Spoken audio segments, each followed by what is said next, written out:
Welcome. I am Amy Bressman, and I'm honored to be the president of UJA Federation of New York. Thank you for joining us for this briefing on the Ukraine situation organized by UJA Federation of New York in partnership with our colleagues at the Jewish Federation of North America and federations from around the country. It speaks strongly to the commitment of our supporters all across the United States to have over 5,000 people on this very timely and important briefing. Kol Yisrael Aravim Zeh B'Zeh. All Israel is responsible for each other. This is the guiding principle for UJA and the Federation movement. This is a perilous and dangerous moment. We are heartened by the extraordinary resilience of the Ukrainian people and the unified global response supporting them against the Russian invasion. But the reality is that there is already a staggering humanitarian crisis with hundreds of thousands of refugees and displaced persons fleeing the conflict areas, and millions more trapped inside their homes and fighting on the front lines at grave risk of injury and death. Included in this crisis are approximately 200,000 Ukrainian Jews, and our briefing today will focus on the situation facing them and the work being done by our partner agencies on the ground to support them. Of course, the Ukrainian crisis is happening as we are still addressing the unprecedented impact of the COVID pandemic. But you all can feel so proud knowing that this is what federations were built for. We have the resources and infrastructure to address multiple challenges whenever and wherever they occur. Within hours of the initial attacks, federations around the country mobilized and responded. We are providing urgent financial support to our partners, the Joint Distribution Committee, JDC, and the Jewish Agency, JAFE, who are actively working on behalf of all of us. Here in New York, I am so proud to report that our board met last Thursday and immediately authorized $3 million of emergency funding to support these urgent relief efforts. Collectively, Jewish federations have launched a $20 million emergency campaign to support the work of JDC, JAFE, and World ORT, along with others who are on the ground in Ukraine. To get a better sense of why these funds are so urgently needed and how they are being utilized to help our brothers and sisters in the Jewish community in the Ukraine, as well as a real-time assessment of the situation on the ground right now, we are joined by three speakers. First to address us will be Mark Levin from the National Coalition Supporting Eurasian Jewry, followed by Stefan Oscar from JDC, and then Roman Polanski from JAFE. Stefan and Roman are the two senior executives directly overseeing the work of our partner agencies in the Ukraine. After our speakers conclude, we'll hear from Mark Wilf, chair of JFNA. He will end our briefing. Before we begin, I would like to especially welcome UJA Federation of New York's CEO, Eric Goldstein, who we'll be hearing from before the program concludes. He is tuning in from Israel. We also want to acknowledge JDC CEO Ariel Zwang, JDC President Mark Sasiski, and the CEO of the Jewish Agency, Amira Abramovitz, who all are joining us today. If you have questions, please put them into the Q&A function on your screen. We will do our best to get you answers. I'd now like to turn it over to Mark Levin, who will provide us with an update on the political and strategic situation on the ground. Mark, thank you for joining us.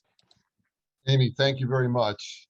Before I begin my prepared remarks, I want to share something with our audience today. Within the last hour, I received a letter from President Zelensky's office that I'd like to read, as well as a very brief conversation with the mayor of Kyiv, Vitaly Klitschko.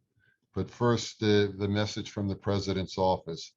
Dear friends and colleagues, The Russian Federation attacks civilians and the cultural infrastructure of Ukraine for the sixth day. Today, rockets hit the area near the Babin Yar Holocaust Memorial Center. A few days ago, they hit a kindergarten in Uman. We know that Russian rockets were fired close to the Jewish cemetery in Odessa. Today, Russian invaders threaten Kiev's St. Sophia Cathedral, a UNESCO memorial. We are calling on all international friends of Ukraine for support and actions. We need more weapons in order to protect our children, our culture, our communities. We need the powerful support of the state of Israel. There are more than 6,000 Israelis still in our country and over 200,000 Jews in the vibrant Jewish community of Ukraine that need your support. That's from President Zelensky's office. I was speaking very briefly with Mayor Klitschko, and the call was cut off, but he knows of our support and appreciates it. As most of you know, NCSEJ is an advocacy organization. We focus on ensuring the well-being of Jewish communities in the former Soviet Union and parts of Eastern Europe. The political landscape is changing minute by minute in Ukraine and around the world. It is now past 7 p.m. in Ukraine. While most of the world continues to try to figure out what is Putin's endgame, Ukrainians have survived another day of the invasion. They are having heart-wrenching discussions about whether to stay where they are or leave for a safer place, and whether to divide their families by having women and children cross the border into neighboring countries, including NCSEJ's Ukrainian representative who evacuated his family from Kyiv to Lviv. These are life and death conversations that are now taking place throughout Ukraine. Leading up to the invasion, I was repeatedly asked one question: will Russia invade Ukraine? My response was always the same: there's only one person who can answer that question, and he isn't saying, or wasn't saying at the time.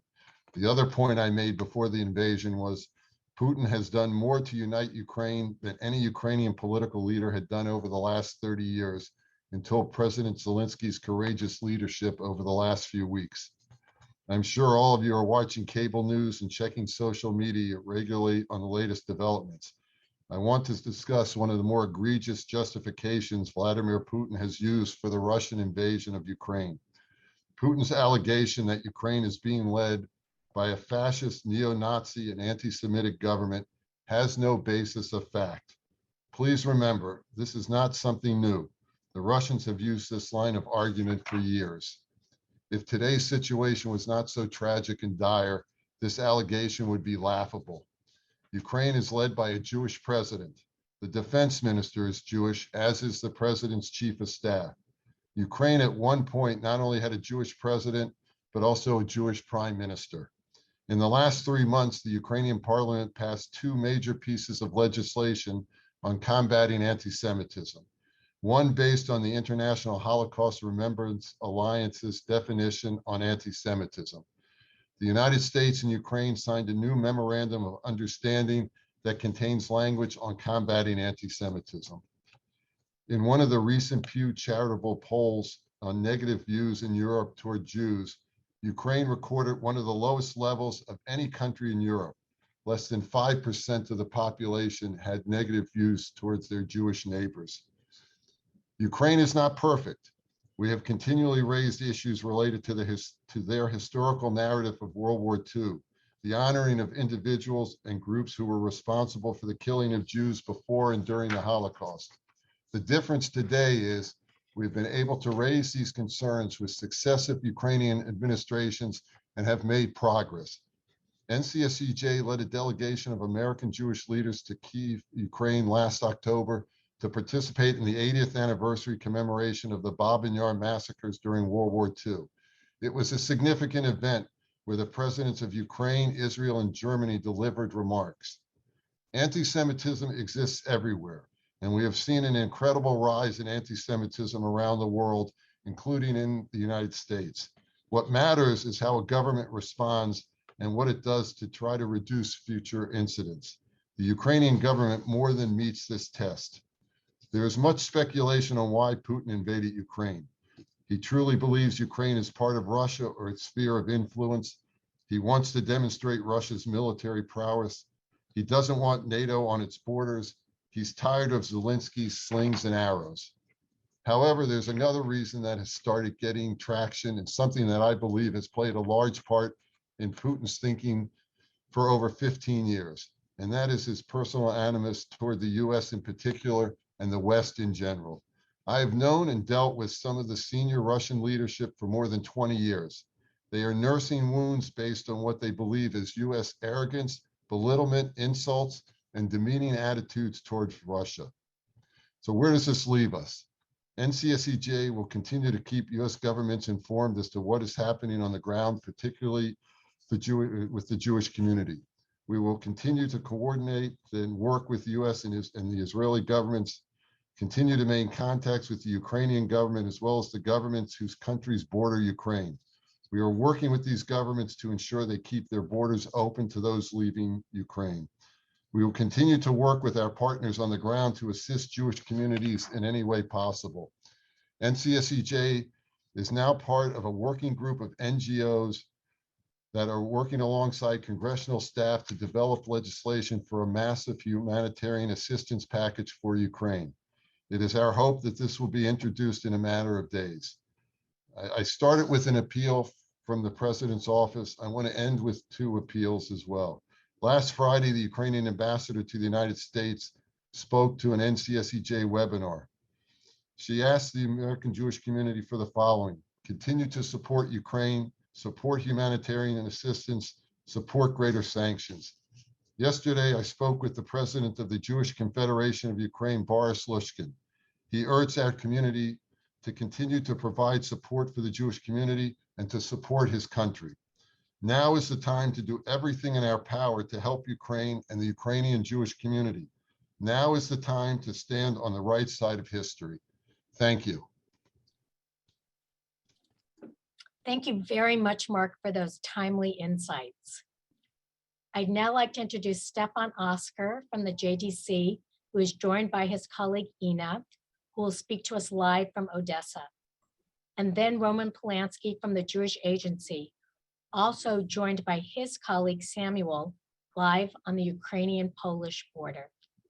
Stefan and Roman are the two senior executives directly overseeing the work of our partner agencies on the ground in Ukraine. Stefan, we look forward to hearing from you first. Thank you, Amy, and thank you everyone for joining today.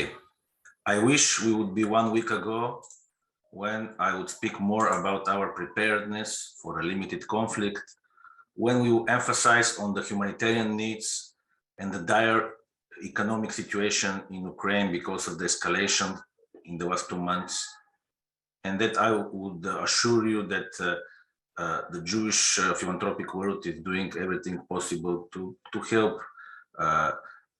independent and resilient Ukraine in this situation.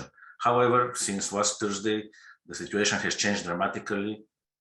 It's not a conflict, it's not any kind of incident. We speak about a brutal war in which hundreds of people, especially in the last 2-3 days, are dying, civilian casualties in the major cities all across Ukraine, and a war which is unimaginable just a few days ago.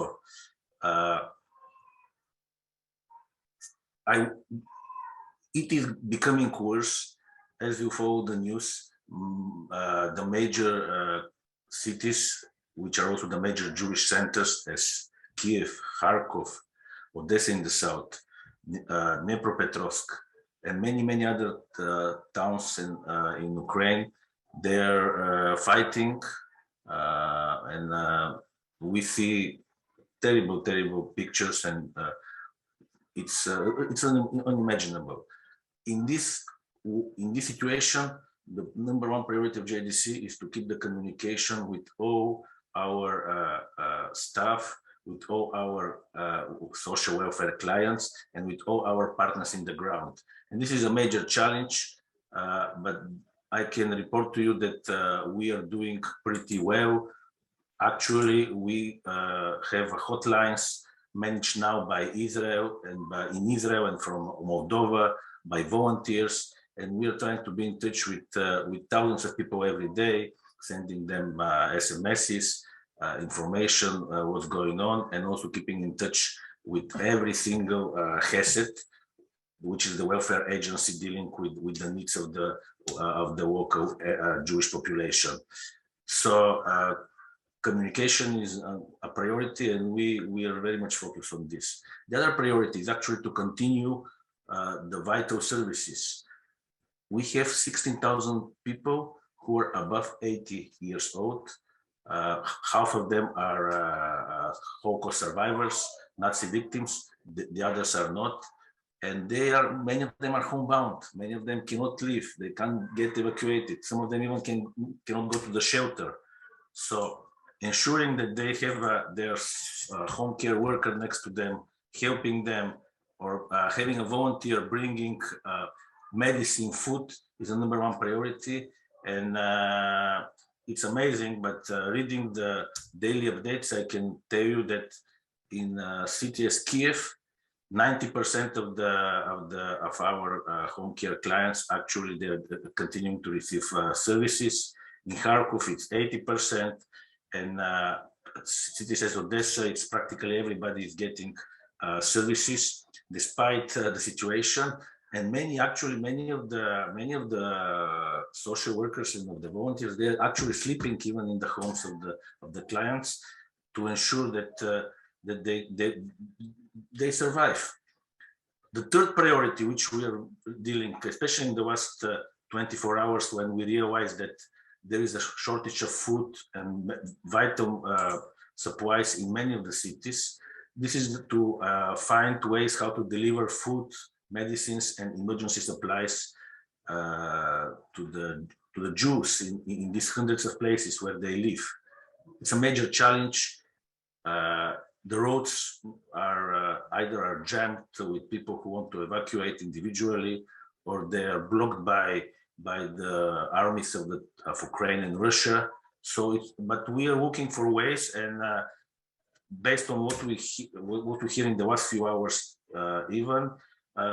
we think that we will be able to provide food and emergency supplies to thousands of people. And here, when we say thousands of people, we really speak about the larger Jewish community and anybody who needs support, not only the clients who are receiving traditional services from the Hasids.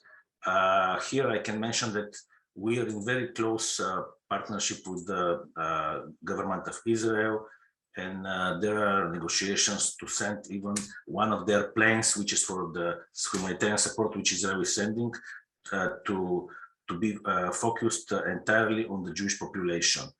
And also we are in discussion with the communities in Romania, Slovakia, Hungary, Poland, how to help delivery from their side across the border. We are using really all possible advice, connection to make this happen. This is beyond one organization, beyond us alone. So hopefully we can succeed in this. Then the fourth element, which we are very much focused, is the evacuation. So far, the evacuation is mostly individual, people who have their own vehicles or who are the most mobile. They were the first to leave, and many of them crossed the border. Now they're in Poland or in Romania, Hungary, Slovakia.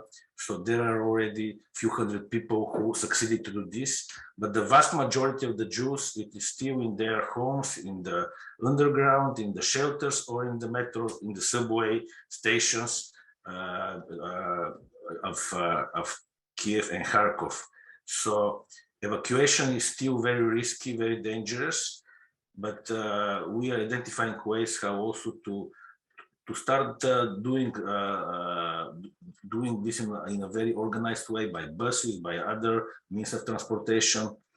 And here is the moment actually to say that the partnerships we have in the ground with Jaffe are very helpful, because in something like this, absolutely it cannot be done alone, and we do need to partner and to do together things for the sake of the Jewish people. I'm glad that my colleague Roman Polanski is among us. We have wonderful partnership, and I'm glad that that we can do this in this tragic moment. I believe that in the next few days we also can start sharing good news about successful evacuations of many people. And once you evacuate somebody, you need to take care for these people. You need to have a shelter, accommodation, food. So we are preparing for a wave of refugees. We do have some facilities in the Western Ukraine. Some of them are already compromised in the sense that we found out in the last couple of days that they can't be used fully for various reasons. Others are being used actually as a transition centers for people moving further west. And also all the assets in the western part of the country, all the facilities, they are opening their doors to have people find refuge there. And we have hundreds of cases like this.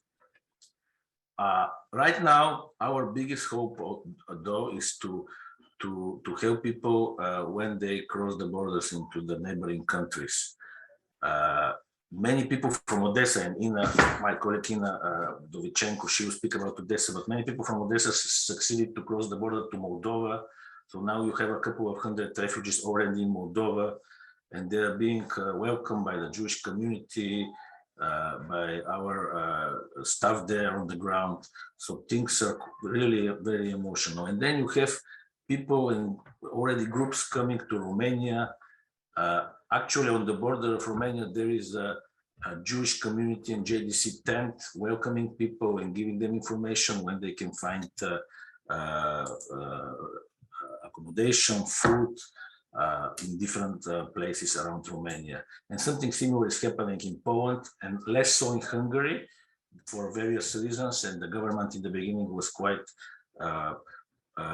put many regulations to be on the border, which now are also being loosened. So refugees is, we believe, is one way where we can help a lot the Jews of Ukraine.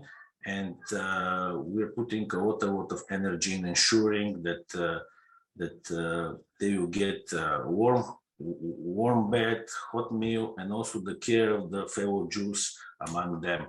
And the Jewish communities of Europe really have shown immense amount of solidarity and support and volunteering. So the Kolis Revaretim Zelze is indeed very strong. Before finishing, I really hope that despite this tragic moment, despite the situation, which is really beyond our worst fears, soon we'll be able to meet again and to discuss how the recovery of this country and of this community will start, how we can help this really thriving until now Jewish community, of which the American Jewish the American Jewish Philanthropic World and generous federations as UJA New York really made a difference in these 30 years. So this is my hope, and hopefully there is a future in Ukraine. Thank you, and I will now pass the floor to my colleague Ina. Thank you, Stefan. Thank you, Amy, and hello, everyone. My name is Ina Dovichenko. I have been working for the JDC in Odessa for about 23 years. I'm head of PR and missions department. And the best part of my job is actually welcoming people like you who come to Odessa to see how great our Jewish community is, to enjoy the Odessa Jewish community spirit, to see how we sing, to try the best dishes that we cook here. But unfortunately, life on the 24th of February at 5 a.m. in the morning, life has changed into before and after. I met a neighbor girl recently. She's 12 years old, a neat girl, you know, a very little girl. And she looked tired. That was on the 25th of February, one day after everything started. And I asked her, why do you look tired? And she said, I set the alarm clock for 4 a.m. I wanted to have 1 hour before the bombing would start to help my mother and elder brother prepare. The poor girl thought that bombing happens according to a certain schedule, but she is so smart to think of her mother and her brother. The whole thing which is going on in my country now, which I'm very proud of, in my community, which I'm very happy to be part of, is I would never imagine that. I have my own story as well. My mother lives in Donetsk area, so they are bombed there. My brother fled that area in 2014 with his 1-year-old son and 9-year-old daughter. And now they live in Kyiv, and now they are in shelters as well. So I don't know what is better now, the couple of hours that I have when I sleep, because dream brings me to a different reality, or when I wake up. And now I wake up every morning, 5 a.m. for sure. I don't know how. I don't set any alarm clocks, but this is what's happening in my life. And then I start reading the news, and if the sky is clear, then it's more or less okay, but I still can't stop thinking about my dear ones. I can definitely say that the job that I do is life-saving for me. I always say how great our organizations are, and they are life-saving for our members of the Jewish community, especially for the vulnerable population. But for me, this job has become life-saving as well. Yesterday, I went on a couple of home visits to a few elderly. One of them was born after the war, the other one before the war. The one who was born in 1934, so she's in her 80s, she said she never imagined in her life that she would have to go to the basement again to hide from bombing. And she said how thankful she is to her home care worker, Sveta, who lives nearby and whom she can rely on, as well as on the case workers that she can call the hotlines and Hasset, etc. And she even sang an Odessa song for me. So to add to what Stefan has said, we continue our work. Most, if not 100% of home care workers continue their work in Odessa, and we have about 1,000 people who receive such services. We try to be sure that what they are afraid of, to be cold and starving, will never happen. And I thank you for your help in helping us doing that. Thank you. To Stefan and to Ina, thank you so much, not only for sharing this update with us, but for everything that you are doing. Now I'd like to turn it over to Roman. Good evening, and thank you for inviting me. It's a big honor to be here with our friends from New York Federation, from UJ New York. And first of all, I want to thank you for all your help, your commitment, and your passion. And I'd like to begin saying that for me, this conflict has a very personal and a very painful dimension. I was born in Ukraine, in a small city near Odessa. My friends were Ukrainians, Russians, Moldavians, and there wasn't any distinction between them.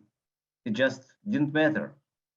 And if somebody had asked me 10 years ago, what was more probable, Martian invasion on Earth or war between Russia and Ukraine, I wouldn't have hesitated for a moment. Of course, Martian invasion. And now this unthinkable is happening, and it's happening in the middle of Europe. And I'm thinking about my friends, about our colleagues in the field, about young people in our camps, about children in our Sunday schools, students in Hebrew Ulpanim, participants of Birthright and Masha, imagining them between rubbles of bombed buildings, hiding in metro, shelter, or basement, some of them, God forbid, injured or dead, and my heart is bleeding. Now I would like to share with you a presentation that we are prepared for you. And just a moment. Here you can see our deployment in Ukraine, and we have 90 local workers in Ukraine, which are deployed in main cities and in periphery as well. And thanks to your support and commitment, we built a very unique ecosystem of education and Aliyah facilitation with 2,000 students in our Hebrew Ulpanim, 500 Masha participants, 2,000 campers, and almost 200 local counselors, and so on and so forth.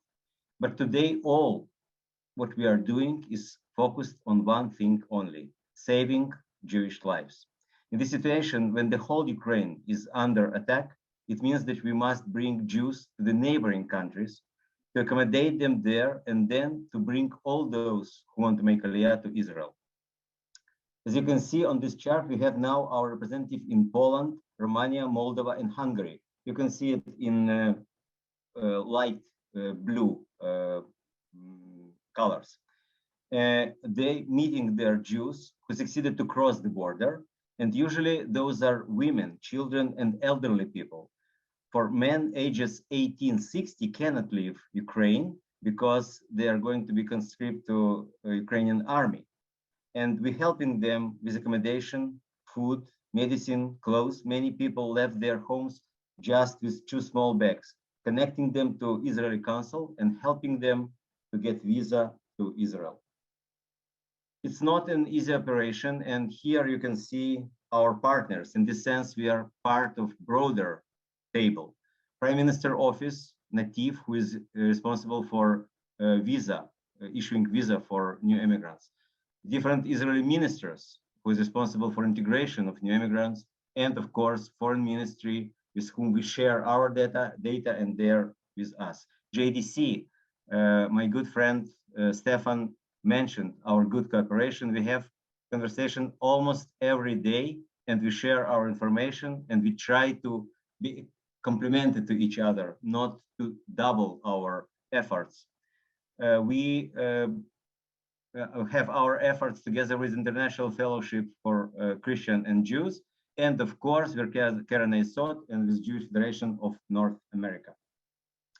Now, if we speak about our main areas of work during this crisis, we speak about care of Aliyah candidates and refugees. And in this sense, we speak about how to bring these people to border. We work with the communities. We call community leaders. We ask them whether they have people who want to evacuate, and then we help them to organize buses to the border, and our emissaries there in the border, they meet them. By the way, having these diplomatic passports is a big advantage because they can cross the border, not only to be on one side of the border. And then we have, of course, to bring these people to hotels that we rented, and to help them with their connection to Israeli consul, Nativ. But I can assure you that if they even don't want to make Aliyah, it doesn't matter. For us, what is important, they are human beings, that they are Jews, and we help them no matter what are their intentions. That's their decision, what they want to make, what they want to do afterwards. We have also our security fund, securing local community organizations. And this is very important because in this situation, vandalism can spark very easily. The government of Ukraine distributed weapons for citizens of different cities.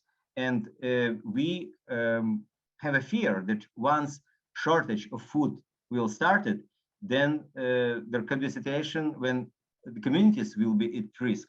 And so we are going to distribute $1.5 million for every community, every Jewish organization in Ukraine, and it ranges from $2,500 up to $10,000. We have all these regulations, all these criteria, and we will do it in coming days. Of course, we seized the government and we built our own programs for participants in Israel. We also distributed satellites, phones for communities, and we opened hotline for Jews in Ukraine, and we had 6,000 calls in just 72 hours, and of them 5,000 requests to make Aliyah. And to put it in proportion, I can say that in the whole 2021, there were only 3,000 Olim from Ukraine, and now we have more than 5,000 requests for Aliyah in these 72 hours of this hotline. Now I would like to present you to the family of Dima and Masha, our camp madrichim, camp counselors. They make the acquaintance in camp, and then they married, and this was a very, very happy family. You can see them here. Masha went to our international winter camp in Budapest, and here I can say that all this big endeavor of summer camps in former Soviet Union exist only because of your support, and thank you for this so much. So Masha went there, and there was a wonderful experience, and then they were prepared to fly back on 23rd of February. And on 24th started this war, and of course there was no flying back, and they became suddenly refugees. So she called her husband, Dima, who was in Odessa, and it was kind of bombing there, not kind, it was actually bombing there. So she was hysterical, and he told her that he takes their son alone, and they go to the border, to Hungarian border, through all these bombed and disrupted zones. And this quest, this journey took 4 days, but eventually they made it to the border. They came to the border, and we issued for them temporary Israeli passports, and they crossed the border, and now they are in Budapest united. You can see here this moment of this reunion of this family, which is very touching and very, very emotional.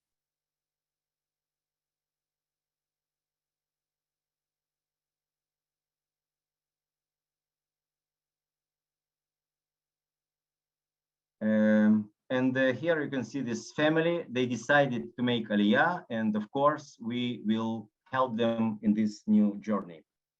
Now I can tell you that there are needs, and we know these needs. We know that we have to provide transportation and security and transit centers and emergency assistance for refugees and massive staff deployment and security stipends for local NGOs, Aliyah flights, and all these things we are sure that we can do together with our partners, with New York UJA Federation, and we pray that there will be peace in Ukraine, and we will reunite with our friends there.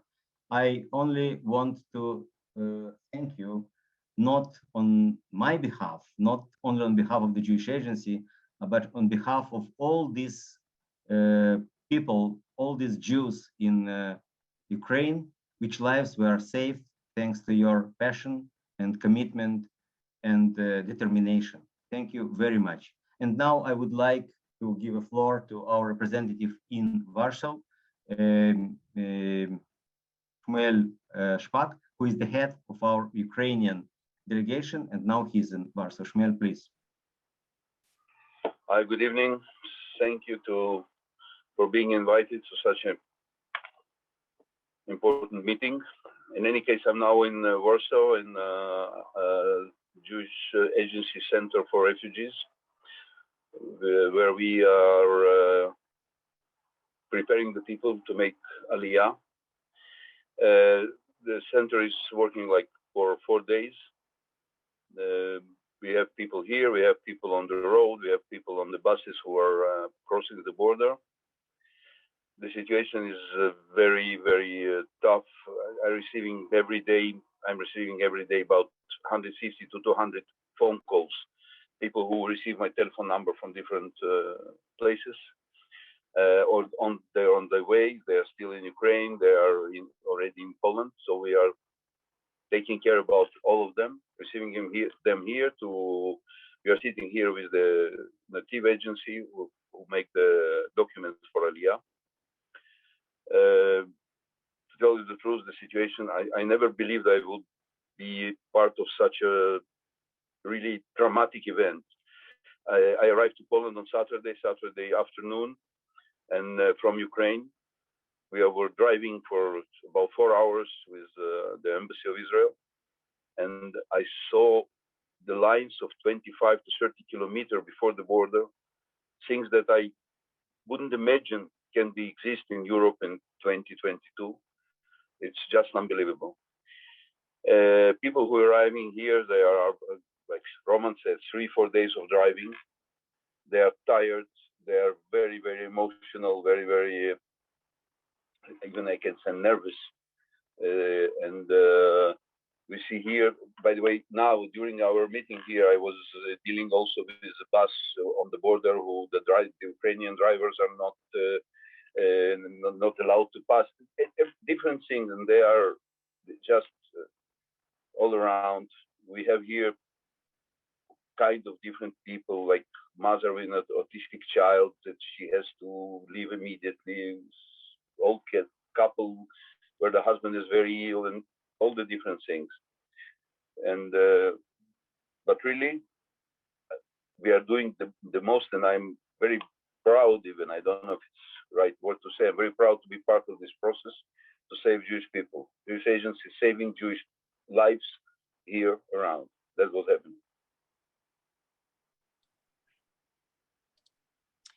I thank you both so much for your words, for everything you're doing. Not only do you have our support, but you definitely have our prayers. Now I'd like to turn it over to UJA CEO Eric Goldstein, who would like to speak to us from Jerusalem. Thanks, Amy. And as Amy mentioned, I'm here in Israel for the Board of Governors of the Jewish Agency meetings.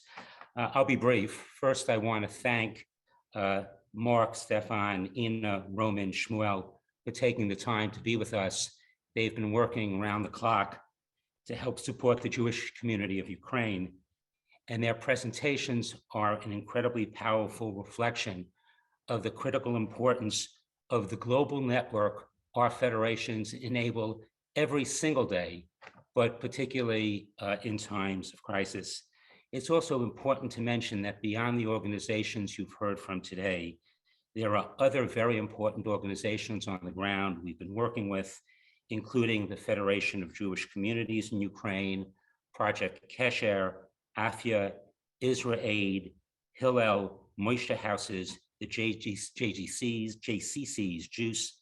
And it's important to say, because we know it's not always the case, that these organizations have been communicating regularly with each other, and they've been really coordinating. Amy and others have mentioned the enormous cost of providing for the almost 200,000 Jews currently living in Ukraine. And this afternoon, I received a call from the Tish family in New York, saying that they wanted to give $2 million in emergency support.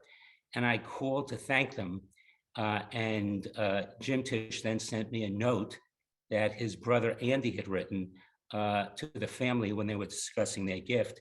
And I think, again, on every level, for many of us, this has resonance.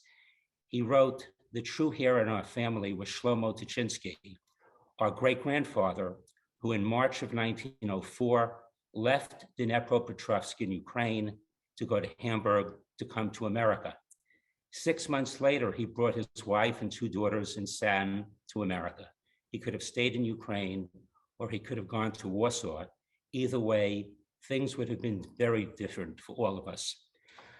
I think I have only one final comment, and it's as I join this call from Israel, it's hard not to reflect on the moment.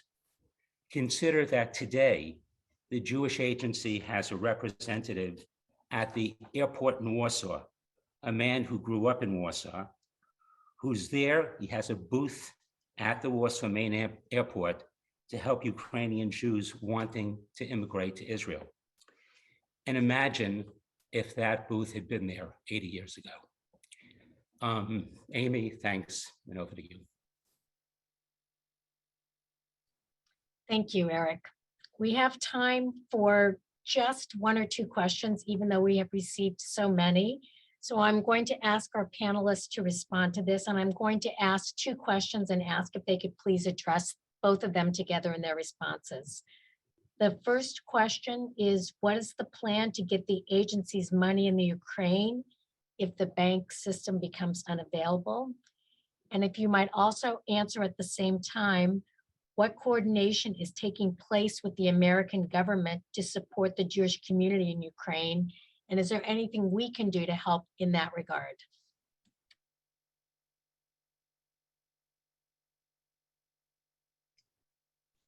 Amy, let me take the second question because I think Stefan and Roman are better capable to answer the first. There is coordination going on. I know that Hayes in particular has been in regular contact with different parts of the U.S. government.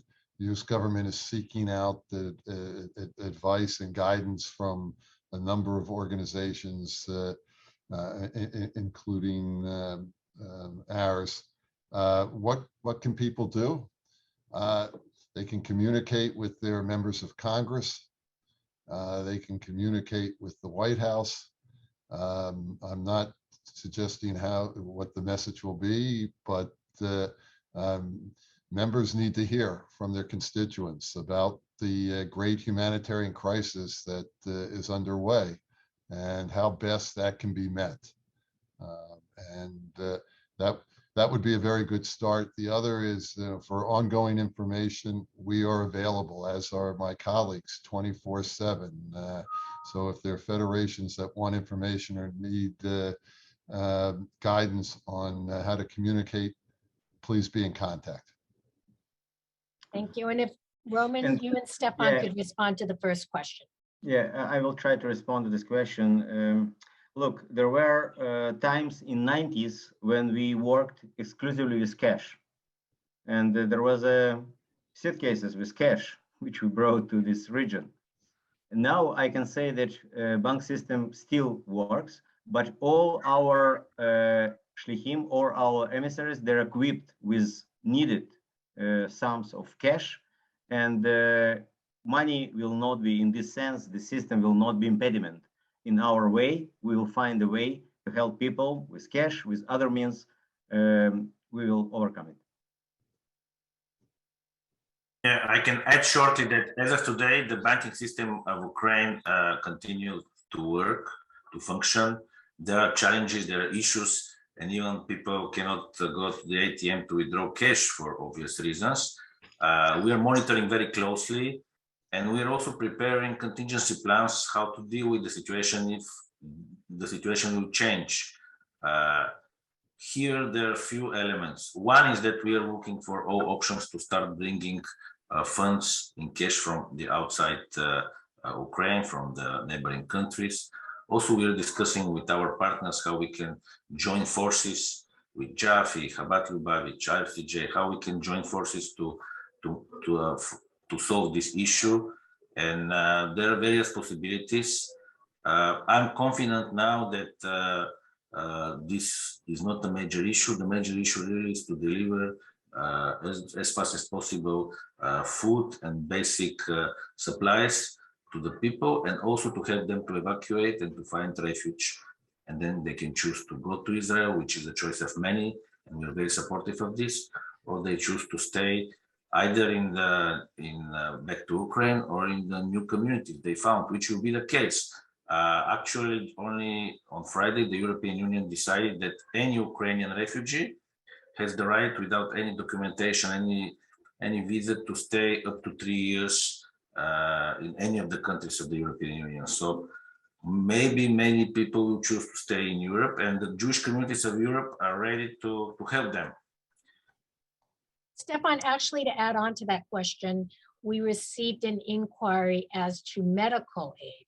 Is medical aid getting through? Do you need physicians? What's happening in terms of that part of caring for our clients? Absolutely. Food, medical support, clothes, blankets are all important, and we're trying to find ways how to deliver them. But another interesting element we hear, actually many of our Heseds, who used to be very well equipped with modern medical equipment, with various facilities, they're now helping the general hospitals in their locations with equipment, with any supply they have. So with the support we all together did in the last 30 years, right now, actually we're supporting at this moment also the general Ukrainian population. And in many hospitals today, you have the equipment which was given over the weekend in the last few days by the Jewish community to them. So I think this is amazing. Thank you, Stefan. And Roman, can you address what's happening as people cross the border in terms of the medical concerns and the medical issues? I just didn't hear it. Amy, can you please repeat the question? Yes, one of the inquiry we have is what is happening in terms of medical needs. As refugees are crossing the borders, are you having the medical needs that these people have addressed, and is there physicians available, and what's happening in that regard? Right. First of all, we bring them to the hotel where they can have some rest, and we learn their medical needs, and then we apply to the community, we apply to local facility, the local services, and we bring what they need. Absolutely. Shmuel mentioned these ill people or children with autism and all kind of problems, and especially when it happens in the age of Corona, of COVID. And we have to take in account also this. So there are different angles of this treatment of people. It's also psychological needs sometimes. I didn't mention it, but we provided health for this, for Masha, who is the wife of Dima, you saw it. We provided psychological help because she was so erratic, so hysterical about this. So all this on our shoulders, definitely. Thank you. So now we conclude by turning it over to Mark Wilt, Chair of the Jewish Federation of North America, for some closing remarks. Thank you, Amy. And on behalf of JFNA CEO Eric Fingerhut, our officers, and myself, our thanks to the UJA Federation of New York for their partnership in this webinar, available to the entire Federation system. As the rest of you, I found the updates we heard today truly meaningful, as well as deeply disturbing. To know that there are 200,000 Jews now in the line of fire is, for all of us here today, a call to action. We've been in these situations before, and sadly, we know we will be in them again. That it is in large measure what motivates our 146 Jewish federations and hundreds of network communities to raise the funds day after day, week after year, and year after year, which makes it possible for our longtime overseas partners, JDC and the Jewish Agency for Israel, to respond as they do so, heroically and ably, especially during emergencies such as this. The Jewish federations have launched an emergency campaign to provide humanitarian assistance. Funds will be allocated through JDC, the Jewish Agency, and World Org, along with others who are on the ground in Ukraine. This campaign will help fund the vital work being done to assist displaced persons and to keep essential services flowing for tens of thousands of vulnerable Jews across the country. It will enable those who want to make Aliyah to Israel get there safely and with all due speed, and it will support and help secure local communal organizations and congregations. In short, at this time of darkness, federations are rallying once again, this time to deliver light and hope to our family in Ukraine in their hour of need. Our partners are asking us to help meet immediate and short-term needs totaling over $20 million to date, and we know there will be evolving needs and expenses as the crisis continues. These needs go far beyond what they had budgeted for the year, or what we provide for with our annual undesignated collective core dollars. These are, by definition, extraordinary needs that demand the extraordinary response we have mobilized today. I urge you to contact your local federation to learn more and donate to our collective effort. Ask your local federation staff member or visit their website. And if you aren't sure which federation serves your community, visit www.jewishfederations.org, www.jewishfederations.org, and access the Federation Finder. Type in your zip code and it will lead you to home. Am Yisrael Chai. Thank you.